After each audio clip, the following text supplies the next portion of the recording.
right, so I'm just gonna run through how I would trim Harley's nails. So he came to us with really long nails, but with regular trimming, they've really shortened up.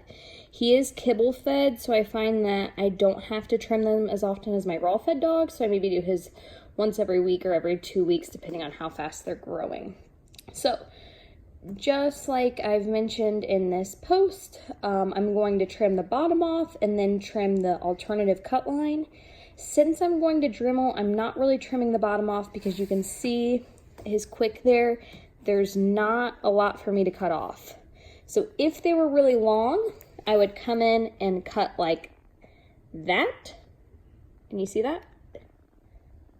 I would come in and just cut the bottom off. Since they're not super long, I'm just gonna cut the alternative cut line and then clean it up with a Dremel. So for the alternative cut line, swing around that way. Yeah, I'm just gonna cut right here. So I'm essentially cutting the top off. And then what you can do is cut around it to get closer to that quick. So remember, the goal here is like that cone shape. So you can see it's quick right under there. That's the chalky layer. So I just essentially cut up and around it. So the bottom hasn't been touched because they aren't very long. If they were longer, again, I would cut the bottom off, but I don't need to right now. And I'm gonna clean that up with the Dremel. So again, same thing with this nail. If you wanna get from the side, I'm going to cut the top here and then just cut around what I just cut to kind of bring it to a point. And again, there's the chalky line. That means I'm getting to the quick. So even though this nail is black, I know exactly where to stop because underneath that chalky white stuff is the quick. So I don't want to go any further than that. And this one, same thing. You can see the quick in there, but I'm not paying attention to that at all. I'm just going ahead and chopping the top off. Again, white chalky layer, that was perfect. And then just cutting around it a little bit. And all this cutting around it does is it exposes the quick more to get it to recede. And I could clean it up with a Dremel, but it's just easier to do it while I'm here with the clippers. So again, cut the alternative cut line, chop around it. I've got the chalky layer exposed. And now I'll show you what I do with the Dremel. So again, now I'm gonna get the bottom with the Dremel because I didn't get that with the clippers. So I'll get the bottom and then I'll just essentially smooth all this out. But again, my whole goal here is to keep the alternative cut line. So I'm gonna focus on the roof of the nail.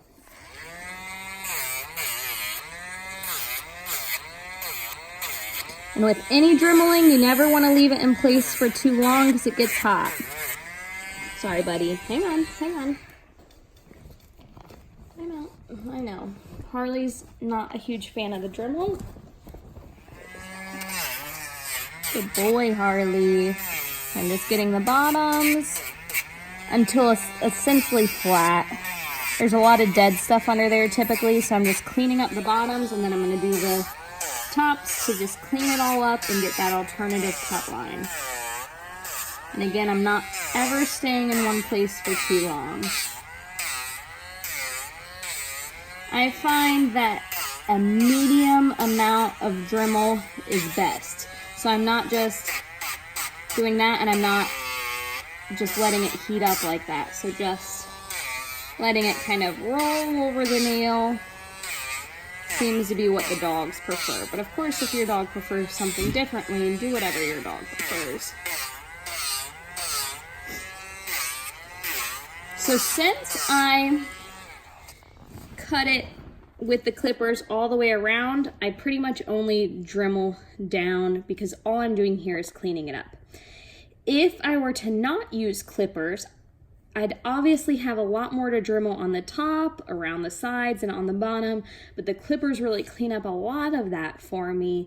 So I'm just coming back in with the Dremel to touch things up and make it all nice and smooth. So again, since I can tell, oh, here's a great example. So you can see that jelly layer. This is all that hard outer shell. You can see the white chalky layer surrounding it, and this jelly layer is the quick. So if I were to Dremel this nail anymore, there would be blood. So that came to the perfect spot. So you can see this one's pretty close there too, up to the quick. This one I'd have, well, that's pretty close to. All of them are essentially right on it. That's another great example. The quick with the white chalky layer around. So all those are pretty much right up there. So I'm not going to do any more because I do not want to draw blood. I just want to get as close to that layer as possible. So again, I'm using the alternative cut line to come back at this angle to get as close to the quick as I can on the top and on the bottom.